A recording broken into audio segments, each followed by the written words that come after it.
Nous sommes le 16 juillet 1969, TM2800, États-Unis, Floride. C'est le début du compte à rebours qui vient à peine de commencer. Mais c'est aussi le commencement d'une mission qui deviendra célèbre, tout comme le nom des astronautes de la mission. Je veux bien parler de Neil Armstrong, Buzz Aldrin et Michael Collins, qui se voleront à bord de leur capsule Apollo nommée Columbia et de leur lanceur gigantesque nommé Saturne V, pour la mission Apollo 11. Aujourd'hui, nous allons remonter au temps de la guerre froide et de comprendre comment s'est déroulée la mission.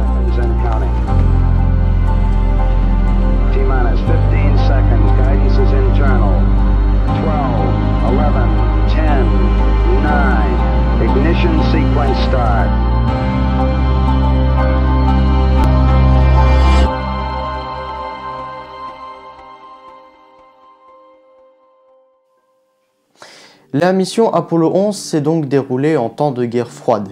Et à ce moment-là, Américains et Russes n'étaient pas vraiment en bonne entente. Après le succès des missions Apollo 7, 8, 9 et 10, les Américains se sentent enfin prêts pour envoyer un homme jusqu'à la Lune et ainsi pouvoir toucher le sol lunaire. Mais ce qu'ils savent moins, c'est que les Russes, eux aussi également, veulent également atteindre la Lune.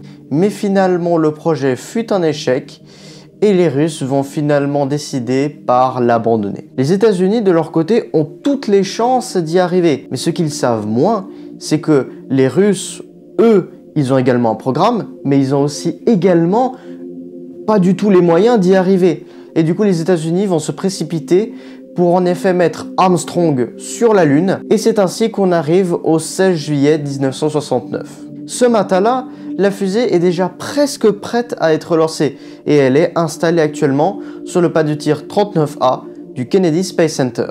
Les astronautes vont finir par prendre leur petit déjeuner et à T-30 5700 enfilent leur scaphandre, prennent l'ascenseur de la LUT, la Launch Umbilical Tower, qui leur permet en effet d'accéder jusqu'au sommet de la fusée, là où se situe le module de commande Apollo, et ainsi les astronautes vont aussi commencer à ce moment-là à s'y installer à bord. Bon, après c'est pas tellement intéressant, s'ensuit après une longue procédure de vérification, et ensuite à T0000 arrive le décollage. 3, 2, 1, 0, all engine running.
La fusée s'arrache du sol et grimpe dans le ciel jusqu'à ce que le E5C, le tout premier étage et le plus puissant de la fusée, soit à sec. Et ainsi, pour économiser du poids et éviter d'avoir une masse morte dans l'espace, l'étage est tout simplement largué, le reste de la fusée se sépare du reste du réservoir, et ainsi il va finir par tomber dans l'océan et finira sa course jusqu'au fin fond des abysses.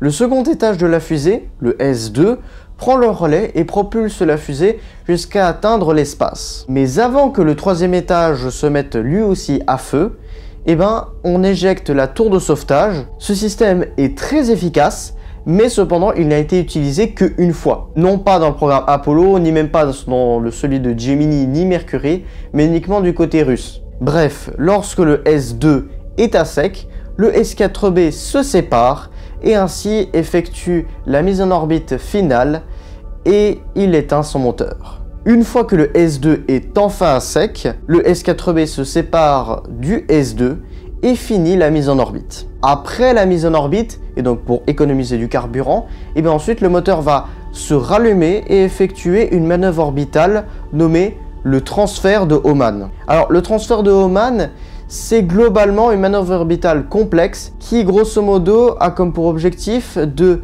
faire en sorte de mettre le vaisseau Apollo sur une trajectoire de rencontre vers la Lune.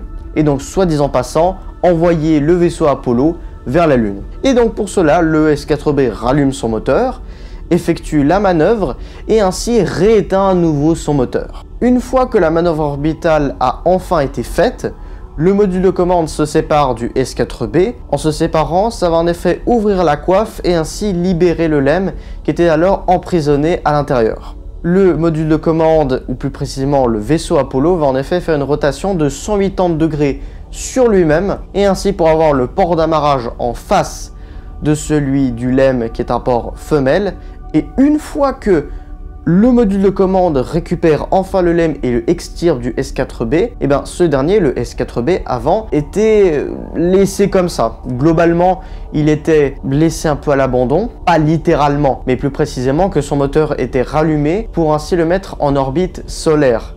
Mais durant les missions qui vont se suivre, et ben le moteur va en effet se rallumer et non pas l'envoyer vers une trajectoire solaire, mais directement impacter la Lune, et ainsi pour faire tester certains systèmes sismiques embarqués à bord du LEM qui pourront ainsi être posés sur la Lune, et ainsi également non pas voir qu'est-ce que ça fait quand on percute la Lune, mais aussi également pour ainsi voir la composition des sols. Pendant ce temps-là, le train lunaire va en effet continuer sa course et va en effet au bout de 3 jours atteindre la Lune.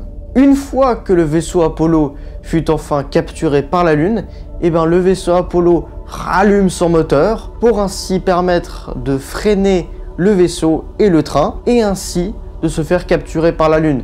Puisque s'il ne fait rien, si rien n'est fait, et ben ce qui est pratique, et justement avec le transfert de Hohmann, c'est que lorsque le vaisseau arrive, et ben il est capturé, mais si le moteur ne s'allume pas ou s'il y a un problème, et ben la Lune par attraction gravitationnelle va en effet prendre le vaisseau et en effet le renvoyer directement vers la Terre. Quoi qu'il en soit, si le vaisseau Apollo est en effet capturé par la Lune, les astronautes vont en effet commencer à se séparer. Le chef de bord va en effet aller avec le pilote du module lunaire, tandis que le pilote du module de commande, lui, va rester justement à bord du module de commande. Et ainsi les deux, à savoir Neil Armstrong et Buzz Aldrin, vont en effet commencer à transférer du matériel, parce qu'en effet, il faut quand même avoir un minimum d'équipement. Et ainsi, en effet, arrive le désarrimage. Le vaisseau Apollo va en effet rester, lui, en orbite, tandis que le LEM va en effet commencer à freiner pour ainsi atteindre le sol lunaire. Et ainsi, pour éviter que le LEM se percute contre le vaisseau Apollo, eh ben, il s'écarte petit à petit et allume son moteur dans l'étage de descente. Et avec tout ça, le module de descente va en effet freiner, et ainsi ça va permettre en effet d'amener Neil Armstrong et Buzz Aldrin sur la Lune, et ainsi peu de temps après, ils enfileront leur scaphandre, en tout cas si le module a bel et bien atteint, mais bon, vu que la mission est célèbre, je pense que oui, effectivement, le module est bien atterri. Neil Armstrong va en effet sortir le premier, va mettre son pied sur l'échelle et va dire cette phrase qui va devenir tout aussi célèbre que lui et que la mission.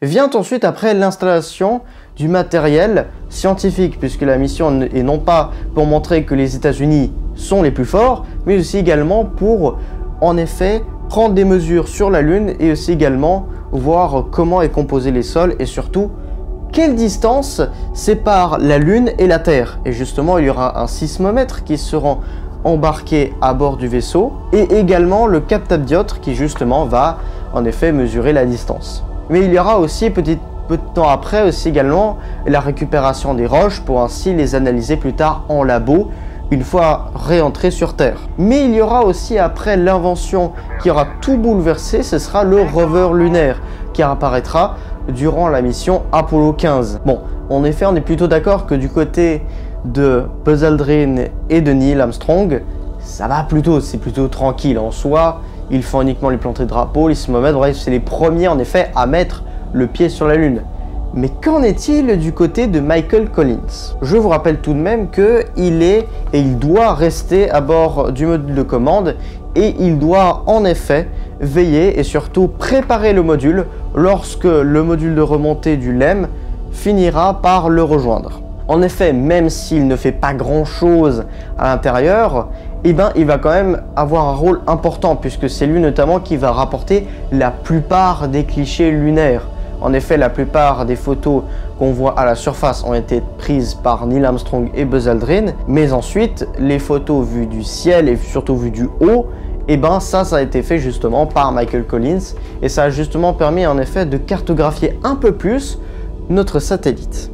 Après 2 jours passés à la surface de la Lune, le module de descente du LEM va en effet rester à la surface lunaire, tandis que le module de remontée, lui, va rejoindre le module de commande Apollo.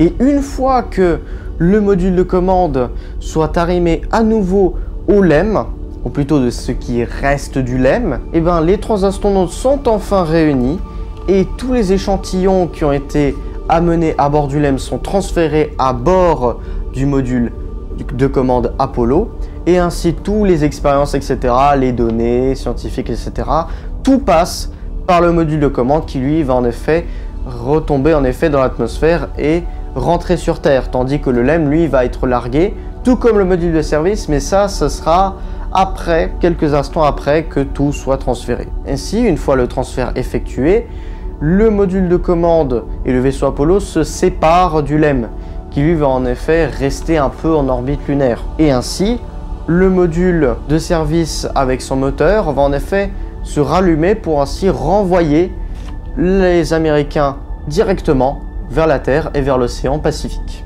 Mais juste avant que la capsule fasse sa réentrée, le module de service d'Apollo, qui est le dernier module, est en effet largué et ainsi la capsule va en effet faire sa rentrée atmosphérique protégée par un bouclier thermique entièrement fait en céramique. Une fois la réentrée faite, le module de commande est plutôt laissé à tomber, mais pour éviter qu'il impacte l'océan et qu'il finisse par emporter les astronautes au fond de l'océan, et ben 3 parachutes vont en effet se déployer et en effet 3 autres également qui sont plutôt des parachutes pour en effet sécurité mais aussi pour freiner, et ben finissent par faire retomber tranquillement la capsule dans l'océan Pacifique. Et une fois que la capsule a enfin touché la mer et l'océan, et ben 3 ballons vont en effet s'activer au sommet de la capsule pour éviter ce qui était arrivé dans les missions précédentes, c'est-à-dire que le module de commande se retournait littéralement, ce qui était plutôt compliqué